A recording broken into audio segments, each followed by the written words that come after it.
Welcome to Ubud, Bali's inland cultural heart. Unlike the pampered luxury of its seaside resorts, Ubud is known for its jagged green landscape, bustling urban street scene, and sacred water temples. But that's only part of our story today. This video will show you Ubud's hidden gems, boutique resorts and gourmet restaurants perched over terraced rice fields and lush river valleys. We'll also cover Ubud's iconic activities, the monkey forests, Central Art Market, a massive rice field park, and nearby waterfalls. Stick around until the end of the video for essential tips on how to make your trip to Ubud, Bali smooth and memorable.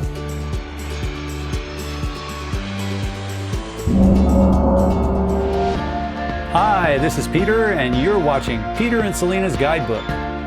If you love exploring the wonders of the world through its sights and flavors, please hit that subscribe button and the notification bell so you don't miss our next adventure.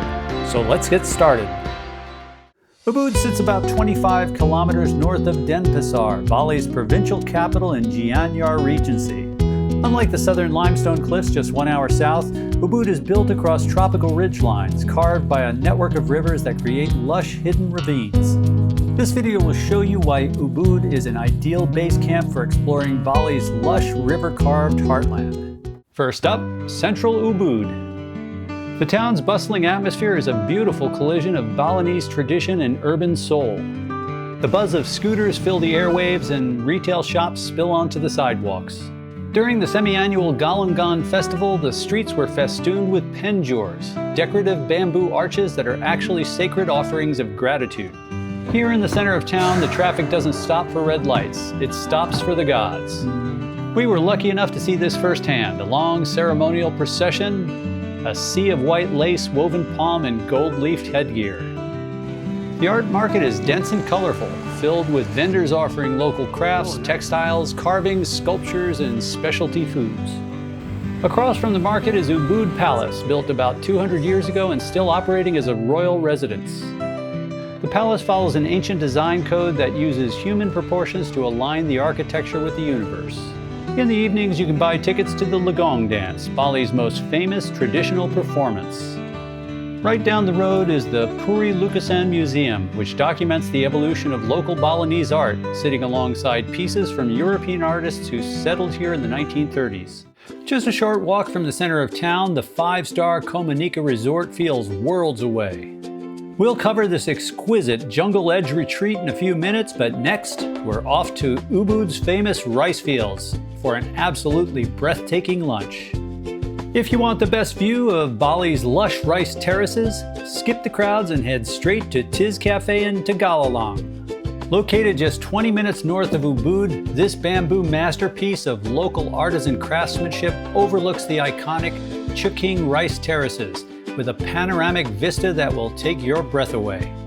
This isn't just a cafe, it's a resort-like destination in its own right, featuring a stunning two-tier infinity pool and giant swing hanging over the valley. The best part? If you spend a minimum of 400,000 rupees per person on the menu, that's about $26 US per person, you get full access to the pool and day beds for the afternoon. This one-of-a-kind gourmet restaurant is the ultimate way to experience the emerald heart of Tegalalang and one of the top highlights of our trip. A short 1 kilometer from the Tiz Cafe sits Harum, a massive rice terrace park built on an irrigated site that dates back to the 9th century. Today, the Harum complex operates more like a Universal Studios jungle set. Giant swings extend over the valley. Suspension bridges and trails connect with pools, cafes, and photo stations. We even came across a local celebrity, a caffeinated weasel in a cage, working overtime to produce the world's most expensive cup of recycled coffee. Don't ask. If you want to commune with nature, then keep driving. If you came with your family looking for a Disney-fied jungle adventure, then Harum is the place to be. 15 minutes north, we shift gears and enter Tirta Empul to experience the authentic spiritual Ubud. Here sits one of Bali's most sacred water temples, built in the 10th century around a natural spring created by the god Indra. This is where Balinese Hindus come for melukat, a ritual purification. you can participate properly dressed with guidance. But this isn't staged, it's active worship.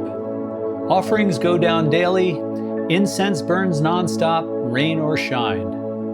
You're not watching a performance, you're witnessing a living tradition. Now back to our home base for a quick tour of the sublime Komaneka Resort. Don't let its modest entrance fool you. This is pampered luxury tropical jungle style. The breakfast terrace overlooks a 33-meter infinity pool that sits next to a lush rice field and drops off into a dense jungle river valley below. Rooms are large, private, and well furnished with large balconies and swings that overlook the forest ridge and rice fields. The open-air spa treatment rooms immerse you with the rhythmic pulse of white water splashing across the rocks below, adding to your sensory experience. Morning yoga takes place in a covered pavilion surrounded by the jungle canopy, perfectly framing the tropical surroundings as nature awakens.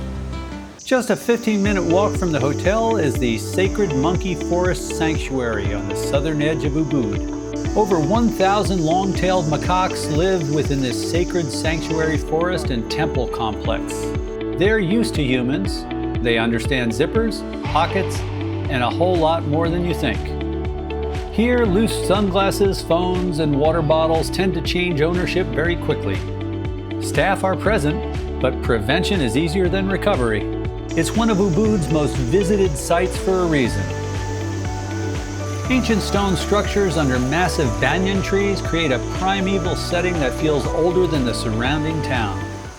Bali's waterfalls are the stuff of legend, so let's break down the most noteworthy you can drive to from Ubud. Tegenungan Falls is the closest, about 30 minutes south and the easiest to access. It's 150 steps down, paved walkways, viewing platforms, but constant crowds. Nungnung Falls sits roughly an hour north. It can be accessed via 500 vertical stairs. Sekumpul Falls, the most dramatic of the three, is often cited as Bali's best. At 2.5 hours north, you'll need to start out early and dedicate the whole day. Ubud's dining scene surprised us, not just in variety, but how often the setting dominated the experience. Beyond Tiz Cafe, an Asian fusion gem covered earlier, Arcadia was our standout of the entire trip, offering refined French cuisine perched above a roaring river. The Cyan House restaurant is set atop the Cyan Ridge with one of the best sunset vantage points in Ubud, overlooking the Ayong River Valley and the Four Seasons Resort below. In central Ubud, our top choice is Kebun Bistro. Its atmosphere is a rustic blend of Parisian cafe and French farmhouse. And despite its Mediterranean label, its menu is dominated by delectable classic French provincial dishes. From sophisticated urban bistros to terraced overlooks, Ubud's dining scene is an extension of its unique landscape, so book ahead, the best ones fill up fast. Summary and tips. Getting around. The Grab app is Bali's Uber equivalent. It's a lifesaver, cheap, efficient, and reliable. Download it before you arrive. Like the UK, driving is on the left. Scooters are everywhere, but for safety and convenience, we relied on Grab and walking. The best way to see central Ubud is to walk, but plan out your route as small streets with similar sounding names branch out and intersect. Despite what maps might suggest, art market activity and shops are spread across several blocks opposite Ubud Palace. No matter how you travel, budget extra time as roads are often crowded and slow, and bring plenty of cash. It's still essential here, especially outside of resorts and high-end restaurants. Climate and weather. Just south of the equator, Bali is warm year-round. Rainy season runs from about November to March and brings heavy but brief showers. Food and drink. Bali's dining scene was a highlight, but take basic precautions. Stick to bottled water, avoid raw vegetables and salads. Be selective with street food, especially if you have a sensitive stomach. Insects. As Bali is in the tropics, there are plenty of mosquitoes. Use repellent, off works well. Some resorts provide repellent spray, but bring your own to be safe. Monkeys. You'll see plenty of macaques. They're smart, fast, and opportunistic. So secure your loose items, especially glasses and phones. Ubud is Bali's inland cultural and jungle heart. It's grounded, It's natural, it's artistic, it's religious, and it's an adventure. It's all of these things revolving around a bustling urban core that feels more like a village than a city. Ubud is just one of two different worlds that make up Bali's rugged beauty. The other is on the southern coastline, shaped by massive limestone cliffs, open ocean, luxury resorts, and beach clubs that radiate a whole different level of energy. To see that other side of Bali, check out our Southern Bali travel guide up next. Thanks for watching. I hope you found this video fun and informative. Please like and subscribe, and see you next time on Peter and Selena's Guidebook.